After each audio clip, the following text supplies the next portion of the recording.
Okay, so andito ngayon tayo sa Satellite Studio, no?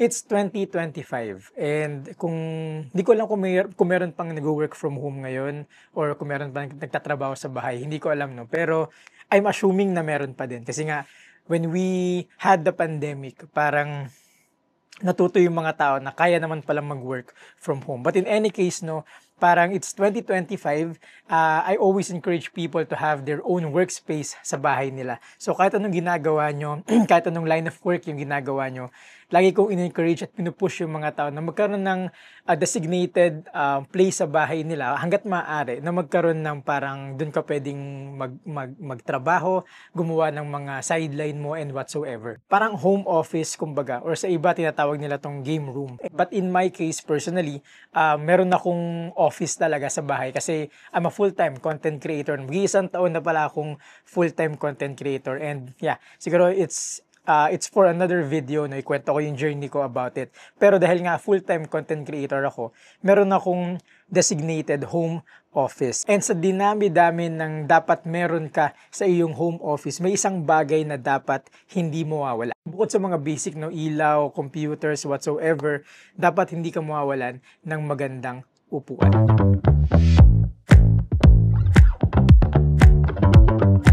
Parang napahaba yung intro ko doon, no? But anyway, tuloy na natin to, no?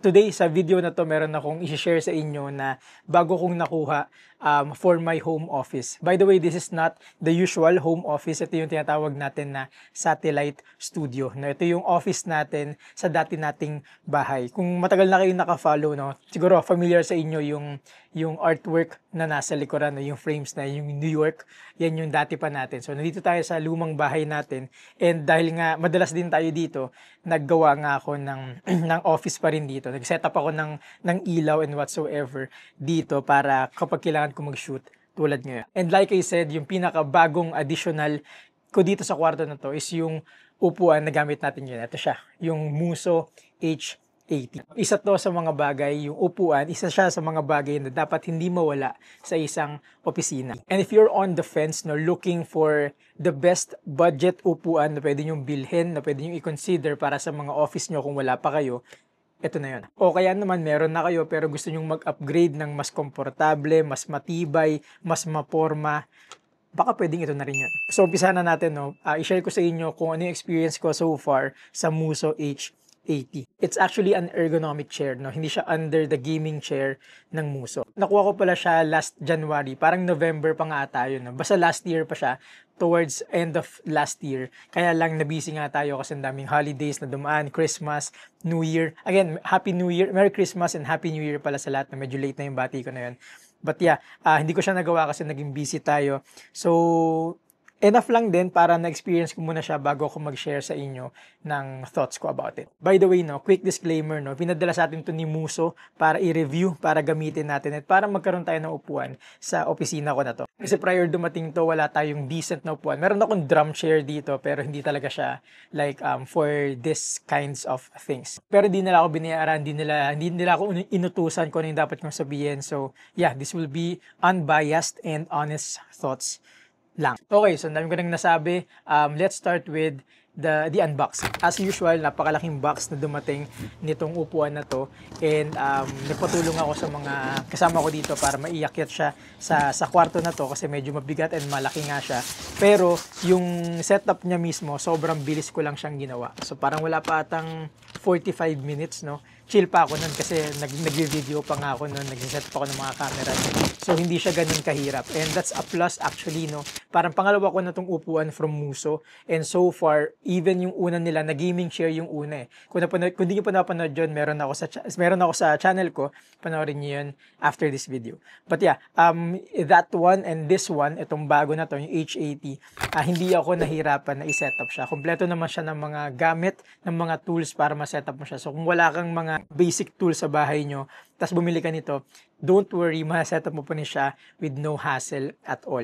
No hassle and napakabilis lang. Direct to the point and simpleng-simple. Wala akong katulong sa pag-setup, no? Ako lang mismo, and yeah, kayang-kaya siya. And again, that's a plus. I don't know with other brands na hindi pa ako nakaka-try, pero sa Muso, yung so far experience ko with them, as far as setting up is concerned, sobrang top-notch. Sobrang direct to the point, straightforward, simple as 1, 2, 3. Good job, Muso. After ko siya ma-setup, wala nang arte-arte, ginamit ko na siya agad, sinakyan ko na siya agad, and nagpahinga na agad ako sa kanya. Kasi nga, that's moving on to our second point, yung comfortability ng upuan na to. Tulad nga nung sinabi ko kanina, this is an ergonomic chair. So, you can expect no less about its comfortability. Yung pagkakagawa sa kanya, yung materials na ginamit, no, parang they really had the end in mind. Anong ibig sabihin nun? Ibig sabihin lang nun, parang ginawa talaga nila to, expecting na mga yung gagamit nito, yung uupo dito, is pwedeng pang matagalan. Like for example, ako, no, pag nag-edit ako,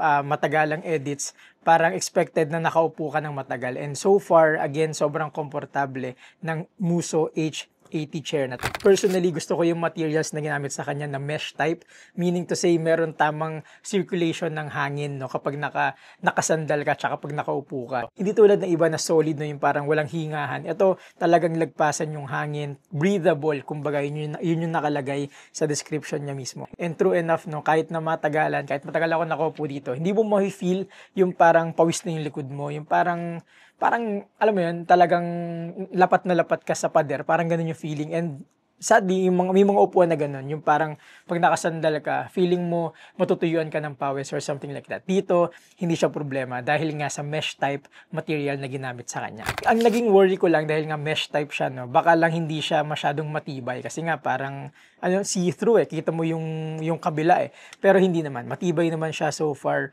Hindi naman ako kabigatan, hindi rin ako kalakihan, no, pero as far as durability is concerned, I don't see it na masisira anytime soon. Gusto ko rin pala na meron siyang added pad sa magkabilang gilid, no, para sa waist, para sa bewang, para yun yung parang nakayakap sa'yo. Kaya yun hindi siya mesh type. Para siyang dalawang unan na dun nakasandal yung waist mo talaga. Kaya added comfortability yun for me. Another thing about the Muso H80, no, besides the material and the composition, is yung adjustability niya. Sa totoo lang, mas customizable or mas adjustable itong upuan na to kumpara na sa una kong ni-review. Which in a way expected lang kasi nga yung una, yung 420A, gaming chair siya Ito kasi ergonomic chair. So talagang ang main priority nito is yung comfortability nung uupo sa kanya. Like dito, pwede mong i-adjust halos lahat, no, yung sa sandalan, pwede mo siyang i-adjust, papalapit, papalayo. Yung armrests niya, pwede mo siyang i-adjust, i-twist, kumbaga i-rotate siya all over. Kaya kahit paano mo siya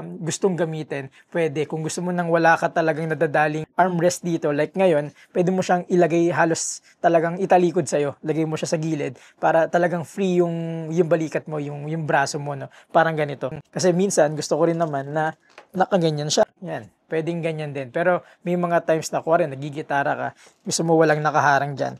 Pwede. Parang gustong-gusto ko yan. Yung sa una, hindi pwede yung ganyan. Not as much, kumbaga. So dito, it's a plus na yung armrest niya, pwede mo siyang i-rotate talagang halos 360 degrees, no? Tapos yung kanyang upuan din, pwede mo siyang i-adjust, no?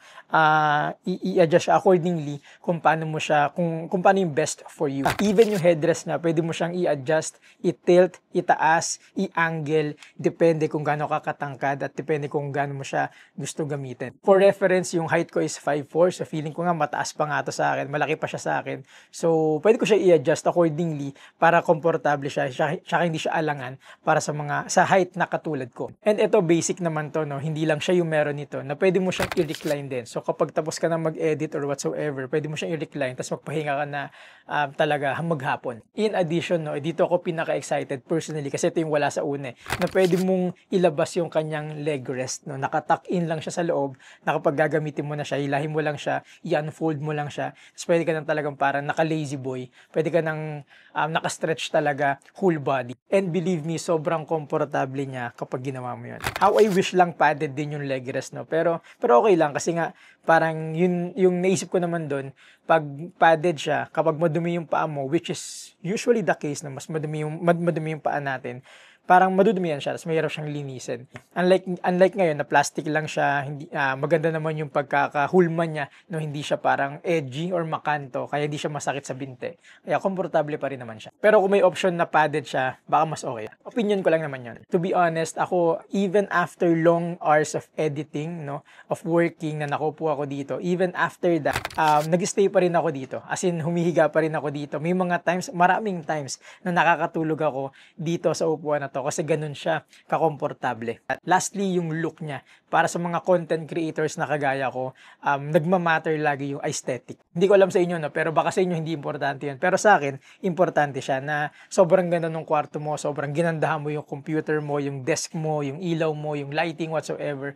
Tapos pangit yung upuan mo. Parang hassle naman na. So I'm really glad na itong Muso H80, no, might not be for everyone, but for my taste, for my opinion, it looks decent enough. Gusto ko yung color niya, yung pagkakahulma sa kanya, yung shape niya mismo in general, sobrang solido. Hindi ko pala na-mention, no, yung paa niya, yung wheels niya, so far okay naman siyang paandar-andaran kasi may mga upuan na, alam mo yun, parang wala pang alikabok, ang hirap na niyang hilahin, ang hirap niya na itulak. Not this one. Ito parang so far, sobrang smooth naman niyang ilipat-lipat sa kwarto. So I really personally approve of this ergonomic chair from Muso. Hindi ako mahilig mag-promote, no, mag-direct promote ng isang item, no. Parang hindi ko talaga siya gusto maging tono palagi, no, yung parang nagmo-market talaga ako. Pero may mga ilan-ilan na mga items na talagang vinavouch ko, super nire-recommend ko, kumbaga. And isa to doon, kasi nga parang nung nagamit ko siya, sobrang ganda sobrang comfortable niya, sobrang ganda nung mobility niya or yung adjustability niya, and sobrang decent nga siya tingnan as for my taste. So kung wala pa kayong upuan sa home office nyo, or kung meron man kayong upuan na pero gusto nyo mag-upgrade, hindi nyo lang alam kung ano yung kukunin nyo, ito na siguro yun, yung Muso H80. Mura na, maganda pa. Speaking of mura, no, yung presyo niya pag binili nyo siya ngayon is around 13,999. Yung link nitong upuan na to nasa description. Marami pa silang upuan, i-check out nyo na. Pero ako, yung pinaka i-recommend ko talaga is itong upuan na to, yung Muso H80 Pro or basta H80 series nila, no. Merong link sa description box. Affiliate link ko 'yon. So kung bibili kayo, baka pwedeng yun na yung gamitin nyo para alam mo yun, matulungan nyo tong channel na to through affiliates. Maraming salamat in advance. But there you go, no. Yun lang naman yung gusto kong i-share sa video na to, no. Sana natuwa kayo, sana nag-enjoy kayo, sana may natutunan kayo kahit papano. In any case, no, this product aside, gusto ko lang kayo encourage and i-push nga na kung wala pa kayong designated space sa bahay nyo kung saan yung parang productive kayo, saan kayo pwede maging productive at magtrabaho, I really urge you na magkaroon kayo. Kung kaya lang naman, no? Kung hindi, wala tayong magagawa.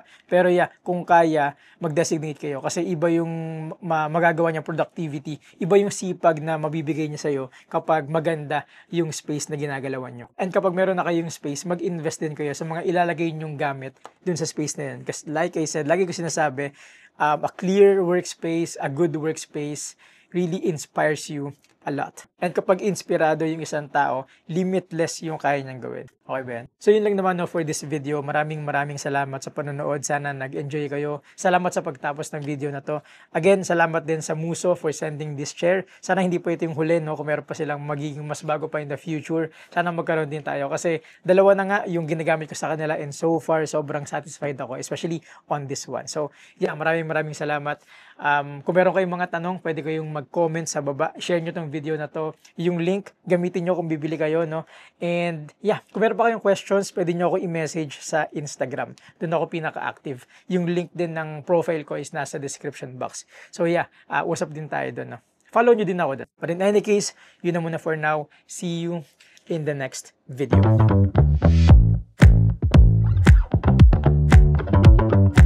By the way, okay ba yung setup natin, no? Gusto nyo bang i-breakdown ko siya just like the usual? Lagi kong gusto yun na mag-breakdown ng mga gamit-gamit. Kasi nga, ako personally, no, pag nakakapanood ako ng video, tapos may breakdown, rig rundown, may be musicians or content creators, ano ba? Kahit nga yung mga what's in my bag, gusto ko yung mga ganun. So, yeah, i-try ko lang din i-rundown itong video na to. No?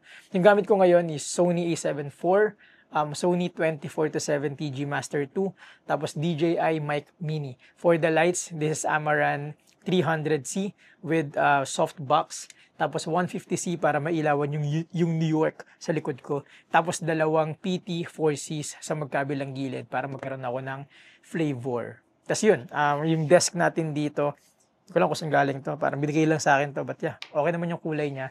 Tapos, yun, yung upuan nga natin is Muso H80. So, yun lang naman. Yung tripod ko, sabihin ko na lang pala. Tripod is from, ano ba to? Benro. Oh, yeah, Benro. Nalimutan ko na kung ano yan. Go Plus. Parang Globe yun ah. But yeah, basta Benro yan, yung tripod na yan. Yun. See you in the next video.